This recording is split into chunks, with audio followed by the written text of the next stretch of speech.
बांग्लादेश में हिंदुओं के साथ ही अल्पसंख्यकों पर हो रहे अत्याचार को लेकर अलग अलग बयान सामने आ रहे हैं। आज हम पहुंचे हैं अजमेर दरगाह दीवान के उत्तराधिकारी नसरुद्दीन अली के पास। उनसे बातचीत करते हैं, उनसे जानते हैं। सर, एक बड़ा विषय, आसपास के जो भारत के आसपास के देश हैं उसमें पहले विवाद हुए हैं, अब बांग्लादेश में जो है हिंदुओं पर अत्याचार हो रहा है, साथ ही अल्पसंख्यकों पर भी अत्याचार हो रहा है। किस तरह से देखते हैं इस पूरे घटनाक्रम को? देखिए, बांग्लादेश में जो कुछ भी हो रहा है वो भारत के लिए बहुत चिंताजनक है। और वाकई में वहाँ बांग्लादेश में लॉ एंड ऑर्डर की जो सिचुएशन है बहुत ज़्यादा ख़राब हो चुकी है। जिस तरीके से हम पिछले कुछ दिनों से मीडिया को देख रहे हैं और जहाँ से वहाँ खबरें आ रही हैं, अल्पसंख्यकों पे भी अत्याचार हो रहा है। और वैसे भी मतलब देखिए, बांग्लादेश एक इस्लामिक कंट्री है, उसको तो इस्लाम की जो टीचिंग्स है उसको स्ट्रिक्टली फॉलो करना चाहिए। किसी भी एक बेगुनाह का कत्ल पूरी इंसानियत के कत्ल को माना गया है।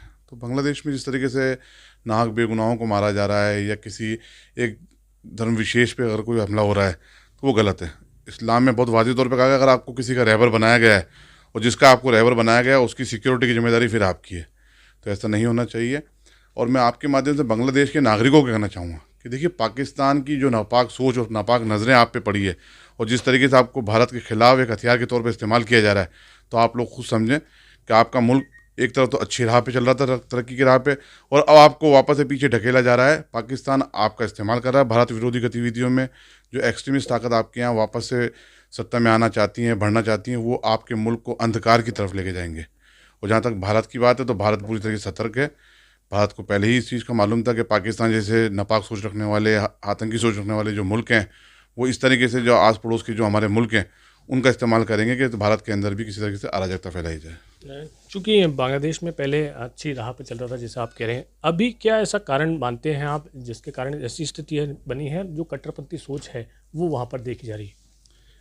देखिए, कट्टरपंथी सोच मेरा ज़ाती तौर पे मानना ये, जो था मैंने देखा है कि तो वो तो भारत विरोधी गतिविधियों के लिए वहाँ पर लोगों को उकसाया जा रहा है। और जैसा मैंने आपको कहा है कि इसमें कहीं ना कहीं बिल्कुल पाकिस्तान का इन्वॉल्वमेंट है। और पाकिस्तान बांग्लादेश के लोगों को, उसकी हुकूमत को भारत के ख़िलाफ़ एक आतंकी हथियार के रूप में इस्तेमाल करने की कोशिश कर रहा है। और भारत में पूरी उम्मीद है कि हमारे भारतीय एजेंसियाँ, भारतीय गवर्नमेंट पूरी तरह से सतर्क है। चिंताजनक है। देखिए, हिंसा किसी भी मुल्क के लिए, किसी भी माशरे के लिए अच्छी नहीं है। आज की तारीख में टेक्नोलॉजी का दौर है, लोग चाँद पे जाने की बातें कर रहे हैं, वहाँ बसने की बातें कर रहे हैं, और ये अपने मुल्क को अंधकार की तरफ ले जा रहे हैं। तो ये तो उनका दुर्भाग्य होगा अगर इस तरीके से अपने मुल्क को एक्सट्रीमिस्ट हाथों में दे देते हैं और अपने मुल्क को वापस बैकफुट पे ले जाते हैं, तो ये उनके लिए दुर्भाग्य की बात है। भारत ही ऐसा देश था जिसने बांग्लादेश को आज़ाद कराया और उसके बाद तरक्की में कहीं ना कहीं भारत ने भी जो है अहम भूमिका निभाई। अब ऐसी स्थिति में इस तरह के माहौल कहीं ना कहीं देश के साथ साथ जो विदेशी ताकतें हैं उन पर भी चिंताजनक है। देखिए, भारत का स्टैंड हमेशा से बहुत क्लियर रहा है कि अपने पड़ोसी मुल्कों के साथ अच्छे रिश्ते रखे जाएँ। और जहाँ तक बांग्लादेश की बात है, बिल्कुल भारत का पूरा सहयोग रहा है। भारत ने एक अच्छे बड़े भाई की तरह भी और एक अच्छे दोस्त की तरह भी बांग्लादेश का हमेशा साथ दिया है, खड़े रहे हैं। उसकी तरक्की में कहीं न कहीं भारत का योगदान है ही। लेकिन ज़ाहिर-सी बात है, आज की तारीख में वहाँ की जो हुकूमत आ गई है, यूनूस सरकार, वो पूरी तरीके से पाकिस्तान के जो आतंकी सोच रखने वाले रहनुमा बने हुए हैं, उनके हाथों में खेल रहे हैं, उनके हाथ की कठपुतली बन के काम कर रहे हैं। तो अब डिसीजन उनको लेना है कि तरक्की के रास्ते चुनना है अपने पड़ोसी मुल्क के साथ चल करके, या एक ऐसा पड़ोसी को साथ लेना है जो आतंक के अंधकार में डूबा हुआ है। भारत के साथ हैं तो बिल्कुल भारत जैसे आगे बढ़ रहा है, तो भारत की हमेशा सोच यही है कि छोटे भाई को भी लेकर आगे बढ़ा जाए। और अगर आप चाहते हैं कि नहीं आपका मुल्क अंधकार में जाए, तो पाकिस्तान जैसे आतंकी मुल्क मौजूद हैं, उनके साथ रहेंगे तो हम अपना नुकसान उठाएंगे। तो जो नुकसान उठा रहे हैं, जैसे यूनिस सरकार की आप बात कर रहे हैं, अगर इनके अलावा भी बात करें तो शांति का भी पैगाम जो है वो दिया जा सकता है, तो कहाँ से दिया जा सकता है? देखिए, वहाँ के जो धर्मगुरु हैं उनको आगे आना चाहिए। वहाँ की जो खानकाहें, दरगाहें, उनको आगे आना चाहिए। और मैं बारगाह गरीब नवाज से बहैसियत जानशीन, सज्जादा नशीन बारगाह गरीब नवाज, मैं तो पैगाम ये देना चाहूँगा कि हिंसा किसी के लिए बेहतर नहीं है। जो मिलजुल के एक साथ रहें, और जो आतंकी सोच रखते हैं या एक्सट्रीमिज्म की बात करते हैं, उसके लिए इस्लाम में तो कहीं जगह नहीं है। अपने मुल्क के लिए बिल्कुल वफ़ादार रहें, लेकिन मुल्क को अंधकार पे ले जाने के बजाय मुल्क को तरक्की के रास्ते पे ले जाने के रास्ते खोलें। ऐसा ना करें कि आपका मुल्क तरक्की के रास्ते पे उस पे बाधा बने आप लोग और आपका मुल्क ख़राब हो। हम तो शांति की अपील करेंगे। बांग्लादेश की सरकार जल्द से जल्द अपने मुल्क में शांति कायम रखे और भारतीय भारतीय गतिविधि जो विरोधी गतिविधियाँ वहाँ पर चल रही हैं उसको भी रोक लगाए। चूँकि कई बार ये देखा जाता है कि भारत से अपील तो कई बार की जाती है लेकिन उसका असर जो है बांग्लादेश में नहीं पड़ता है। सामूहिक रूप से कोई निर्णय लिया जा सकता है? देखिए, तो डिप्लोमेटिक फ़ैसले हैं तो ये तो भारत सरकार ही लेगी। और जहाँ तक हमारा सवाल है, हम तो शांति की अपील कर ही रहे हैं और वहाँ की आवाम से भी ये वापस से आपके चैनल के माध्यम से वाज़ेह तौर पे कहूँगा कि आपका इस्तेमाल अपनी नापाक इरादों को पूरा करने के लिए किया जा रहा है। आप लोगों से बचें। आप अच्छे रास्ते पे चल रहे थे, वापस से अपना अच्छा रास्ता ही चुनें, तरक्की का रास्ता चुनें। ये आतंकी और ये जो कहते हैं एक्सट्रीमिस्ट थॉट है, जो उससे बचें, जो लोग काबिज़ होना चाहते हैं उनसे अपने मुल्क को अंधकार पे जाने से बचाएं। चूँकि भारत का बड़ा हिस्सा जो है इससे जुड़ता है, ऐसी बयान भी कई बार सामने आए हैं कि उन हिस्सों को जो है बांग्लादेश में मिला लिया जाएगा या फिर और भी जो है घटनाक्रम की चर्चाएं होती है। ऐसे लोगों को क्या कहना चाहेंगे? मेरा मानना तो ये है, अगर बच्चा किसी ऐसे खिलौने की ज़िद करता है तो उस बच्चे को बच्चा ही समझना चाहिए। तो उनकी कहना बचकाना बातें हैं कि भारत के साथ कुछ करेंगे। भारत चाहता है कि अपने पड़ोसी मुल्कों से अच्छे संबंध रहें।